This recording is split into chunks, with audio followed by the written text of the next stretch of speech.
అయినప్పటికీ ఇప్పుడు మామూలుగా నీళ్లలో ఏ వస్తువుని పడేసినా కూడా కొంతసేపు అయిందంటే అది మెత్తగా అవ్వాల్సిందే, అది మృదుత్వాన్ని పొందాల్సిందే, ఎటువంటి వస్తువు అయినా కూడా.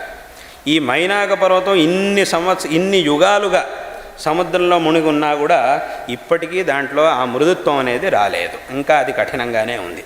ఆరంభంలో ఎలాగైతే కఠినంగా ఉందో ఇప్పటికీ అలాగే కఠినంగా ఉంది.